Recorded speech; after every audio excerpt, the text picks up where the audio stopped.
ठीक है, तो फिर चलिए फटाफट अब जीएस का क्वेश्चन देख लेते हैं। क्वेश्चन 2 का डे 2 का देख लेते हैं कल का। तो ये यूपी पीसीएस का पीवाईक्यू था ये, कि discuss the causes of population explosion in India and give suggestion to combat it. 8 mark का क्वेश्चन था, काफ़ी डायरेक्ट मतलब स्ट्रेट फॉरवर्ड क्वेश्चन है। आपको कॉजेज डिस्कस करने हैं यहाँ पे, और फिर किसके कॉजेज डिस्कस करने हैं। देखिए, सबसे पहला काम जो हम करते हैं कीवर्ड्स को हाईलाइट करना। तो पहला इसमें कीवर्ड क्या हो गया, कॉजेस, राइट। हमको किसके बारे में पहला तो, और उससे पहले भी डिस्कस। यहाँ पे देखिए क्या बोल रहे, पूछ रहा है डिस्कस, ये इसका पहला वो है। फिर क्या डिस्कस करना है हमको, कॉजेस, दूसरा। फिर कॉजेज ऑफ किसके, पॉपुलेशन एक्सप्लोजन, ठीक है, इसको ऐसे अंडरलाइन कर दीजिए। फिर थर्ड, और वहाँ कहाँ पे, इंडिया लेवल पे, एंड सजेशंस टू कॉम्बैट, तो ये कॉम्बैट पूछ रहा है। तो दिस इज फोर्थ। तो ये 4 कीवर्ड हो गया आपको। तो अगर इसको ब्रेक करेंगे तो एक कॉजेज वाला आएगा, एक आएगा आपका सजेशन वाला। तो ऐसे करके हम स्ट्रक्चरिंग करेंगे इसकी, इंट्रोडक्शन, फिर कॉजेज, फिर सजेशंस, फिर कंक्लूजन, ऐसे 4 सब हेडिंग्स आ जाएंगे। इंट्रोडक्शन में कैसे स्टार्ट कर सकते हैं, ऐसे क्वेश्चंस में तो हम आराम से अपना जो पॉपुलेशन का जो डेटा होता है उसको यूज़ करके आप इनिशिएट कर सकते हैं। एक एक वे ये होता है कि पहला पहला मेथड होता है इंट्रोडक्शन लिखने का, कि intro like as per world population prospect report 2024। देखिए, पॉपुलेशन का भी लिखने का 2 तरीका होता है। आप यहाँ पे ऐसे लिख सकते हैं, या फिर आप सेंसस 2011 का डेटा भी यूज़ कर सकते हैं, वो भी ऑफिशियल डेटा है, तो वहाँ से भी यूज़ कर सकते हैं। या फिर यहाँ ये जो लेटेस्ट रिपोर्ट है इसको भी यूज़ कर सकते हैं। इसको यूज़ करके आप यहाँ पे डेटा लिख सकते हैं कि कितना है और कितना प्रोजेक्टेड है, करंट में कितना है और प्रोजेक्टेड कितना है। तो बेसिकली कोई भी, लेकिन यहाँ पे रेफरेंस लिखना बहुत ज़रूरी है, आप उसको लिखिए। कुछ लोग खाली नंबर्स लिख देते हैं, बट वो कहाँ से आया सोर्स वो नहीं लिखते। तो अपने भी डेटा को आपको सब्सटेंशिएट करना है, तो हमेशा उसका सोर्स मेंशन करिए, ठीक है। एक ये वे होता है आपका कि मतलब दिखाने का। और दूसरा दूसरा रास्ता कैसे होता है, मतलब दूसरा अल्टरनेट वे कैसे हो सकता है इंट्रोडक्शन लिखने का। यहाँ पे आप करंट अफेयर्स का दिखा सकते हैं, मतलब करंट अफेयर्स आप ये बता सकते हैं कि 2023 में मतलब India has overtaken the China and became the most populous country in the world. तो वैसे करके आप यहाँ से करंट अफेयर्स दिखा सकते हैं। तो it shows the like India is under going the population explosion, ऐसे करके आप उसको रेफर करके देन यहाँ पे डेटा डाल लीजिए उसके बाद में, फिर वो वहाँ से आप उसको कंटिन्यू कर सकते हैं। तो India became most populous country in 2023 beat overcoming the like beating the China, ऐसा करके यू कैन डू दैट। फिर छोटा सा 8 मार्क का है, तो छोटा छोटा सा देखिए 1 या 2 लाइन का ही यहाँ पे इंट्रोडक्शन रखना है, ज़्यादा डिटेल में नहीं। फिर कॉजेज़ में आ जाइए। कॉजेज़ में कुछ लोगों की कॉपीज़ मैंने देखी, तो सीधे उन्होंने क्या किया कि 1 2 3 4 करके 5 6 पॉइंट लिख दिए। आप ऐसे भी लिख सकते हैं, बट कोशिश करिए इसको थोड़ा और सब डिवाइड कर दीजिए। तो उसमें social causes, political causes, right, legal causes, जो पेस्टल अप्रोच होता है हमारा यूनिक, तो उसमें पेस्टल में जो जो अप्लाई हो रहा है, ये जो पेस्टल होता है, और इसमें और इंटरनेशनल और एथिकल आई। तो ये क्या होता है कि इसमें जो भी चीज़ें आपको बहुत रिलेवेंट लग रही हैं उनको पहले मेंशन कर दीजिए। जैसे सोशल यहाँ पे आ जाएगा आपका, इकोनॉमिक आ जाएगा, पॉलिटिकल आ जाएगा, टेक्नोलॉजिकल भी आप मेंशन कर सकते हैं कुछ कुछ, लीगल अगर रिलेवेंट लगता है तो करिए। तो उसी प्रियोरिटी ऑर्डर में जो मेन प्रेवलेंट होता है, पेस्टल तो एक याद करने का तरीका होता है, इसमें जो मोस्ट सिग्निफिकेंट रीज़न रहता है उसको हमको प्रियोरिटाइज करना है। तो उसके हिसाब से यहाँ पे हम लिख सकते हैं कॉजेज़, ठीक है। कॉजेज़ लिख दिया। डायग्राम के नाम पे आप यहाँ पे ग्राफ्स बना सकते हैं। ग्राफ में हमको क्या करना है कि दो तरह के ग्राफ मिलते हैं हमको। कुछ ग्राफ में ऐसे मिलते हैं 1950s के बारे में, कुछ ग्राफ 2011 के बाद का मिलता है। हमको हमको वो नहीं यूज़ करना है, क्योंकि उसको यूज़ करेंगे तो हम पॉपुलेशन एक्सप्लोजन दिखा नहीं पाएंगे सही से। तो हमको 1901 से पहले वाला डेटा यूज़ करना है। तो उसका ग्राफ ऐसे बनता है, मतलब यहाँ पे तो ऐसे स्लो स्लो था, 1950s तक तो स्लो था, उसके बाद में सडनली इसने बूस्ट करना स्टार्ट किया ऐसे। तो ये हमारा ऐसे ग्रोथ हो गया। तो यहाँ पॉइंट पे 1950s, जो 1960s का टाइम होता है ना, इसको ये बोलते हैं पॉपुलेशन एक्सप्लोजन का टाइम, 70s 80s इस पोर्शन पे। तो यहाँ तक का स्लो, तो आपको ओवरऑल ग्राफ दिखाना है।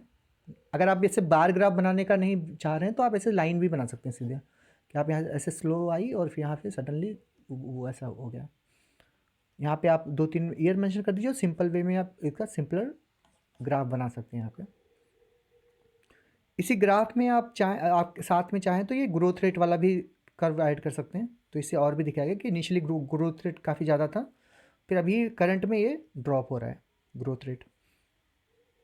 तो ये 2 डायग्राम नहीं बनाने आपको, 2 मैप, ये तो मैं समझाने के लिए यहाँ पे ऐड किया हूँ, राइट।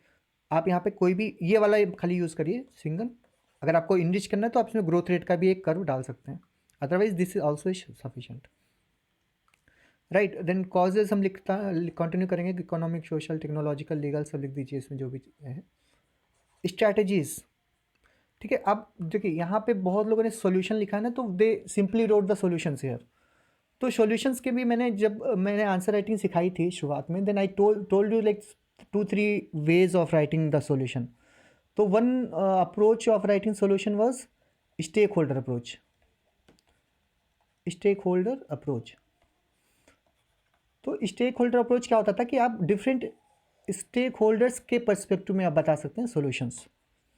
तो अब जैसे ये इसमें काफ़ी वो ऐप्ट लगेगा आपको, क्योंकि जब स्ट्रैटेजीज ऑफ पॉपुलेशन एक्सप्लोजन, तो इसमें स्टेक होल्डर कौन कौन है? हमारी गवर्नमेंट भी है, सोसाइटी भी है, और हमारी इंडिविजुअल भी है, फैमिली लेवल पे या इंडिविजुअल लेवल पे जो होता है उन लोगों की भी अकाउंटेबिलिटी बनती है, वो भी हमारे स्टेक होल्डर हैं। तो जब तीनों लोगों के स्टेक होल्डर्स हैं तीनों, तो फिर उनका सोल्यूशन भी तीनों की तरफ से आना चाहिए। तो आप ऐसे अगर स्टेक होल्डर अप्रोच नहीं रखेंगे तो ऐसा लगेगा कि आप गवर्नमेंट साइड ही लिखते जा रहे हैं। बहुत लोग तो इंडिविजुअल साइड लिखते नहीं है कि इंडिविजुअल लेवल पे भी कुछ रिस्पॉन्सिबिलिटी बनती है कंट्रीब्यूशन को पॉपुलेशन एक्सप्लोजन में, तो वो एंगल सब लोग मिस कर देते हैं, इसलिए हमको ये वाला अप्रोच यूज़ करना है। तो गवर्नमेंट लेवल पे आप बता सकते हैं कि भाई स्कीम्स चालू कर दो, ये रिफॉर्म्स चालू कर दो, ये कर दो, वो कर दो। एनजीओज एंड सिविल सोसाइटी क्या कर सकती है, उसकी चीज़ें आप बता सकते हैं यहाँ पे, अवेयरनेस करना, ये करना, वो करना, जो प्रेरणा वगैरह इनिशिएटिव है। बाकी इंडिविजुअल लेवल पे आप बोल सकते हैं कि थोड़ा अवेयरनेस रहना चाहिए, और थोड़ा दिमाग, मतलब क्या बोलते हैं, एटीट्यूड थोड़ा चेंज करना चाहिए, अवेयरनेस रहना चाहिए, एक रिस्पॉन्सिबल सिटीजन बनना चाहिए, उस टाइप की चीज़ें आप यहाँ पे इंडिविजुअल लेवल पे ऐड कर सकते हैं। क्योंकि देखिए कॉन्ट्रासेप्टिव्स यूज़ करना है या फिर जो फैमिली प्लानिंग के मेथड्स होता है वो बहुत इंडिविजुअल अप्रोच होता है फैमिली लेवल पे। अगर गवर्नमेंट कितना भी फोर्स करे, अगर मतलब इंडिविजुअल लेवल पे पर्सन अवेयर नहीं है और इंटरेस्टेड नहीं है, कंट्रीब्यूट करने को तैयार नहीं है पॉपुलेशन कंट्रोल में, तब वो चीज़ें फेल हो जाती हैं, फिर आप फोर्स नहीं कर सकते। हाँ गौरव पूछिए। लिख सकते हैं मतलब इंडिविजुअल लेवल का कि हाँ पीपल अवेयर नहीं है, they are not contributing something करके, आप वैसा भी मेंशन कर सकते हैं यहाँ पे। वो कॉज भी है और वहीं से सोल्यूशन भी आएगा, ठीक है। तो ये सोल्यूशन आ गया यहाँ पे, इंडिविजुअल लेवल लिख दिया। बाद में हमें कंक्लूजन यूज़ कर सकते हैं, लाइक एक कोई केस स्टडीज़ वगैरह यूज़ कर सकते हैं यहाँ पे, ये सक्सेस स्टोरी है यहाँ पे। तो ये तो मैंने एज ए क्या बोलते हैं ना, एज ए आपके वैल्यू एडिशन के लिए या नॉलेज के लिए मैंने इतना ऐड कर दिया यहाँ पे कि इनका इनका इनका इतना है। आप किसी एक का उठा के यहाँ पे बॉक्स बना के लिख सकते हैं, आपको इतना सब नहीं लिखना है। सिंपल एक ऐसा बॉक्स बनाइए, ऐसा एक बॉक्स बनाइए वहाँ पे इस तरफ, मतलब राइट हैंड साइड में बॉक्स बनाइए और लिखिए सक्सेस स्टोरी, और इसमें किसी का भी एक एग्जांपल लिख दीजिए यहाँ पे। सपोज़ कीजिए थाईलैंड का, तो हेल्थ केयर और वो करके ना 75% फर्टिलिटी रिडक्शन किया थाईलैंड ने।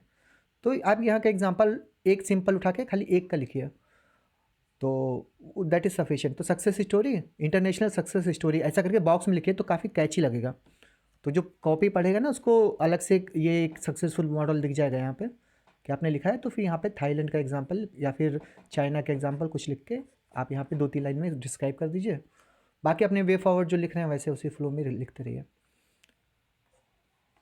बाद में फिर इसको एंड पे क्या क्या इसका इम्पैक्ट आएगा उससे कनेक्ट कर दीजिए कि addressing the population challenges, promoting sustainable growth, improve quality life, है ना। बाद में और अगर मोदी जी के जुमले याद हैं तो वो भी ऐड कर दीजिए कि इट विल लीड टू सशक्त भारत, और वो भारत सब कुछ जो भी चाहिए वो सब ऐड करके एक अच्छा कीवर्ड करके आप यहाँ पे कंक्लूड कर सकते हैं उसको,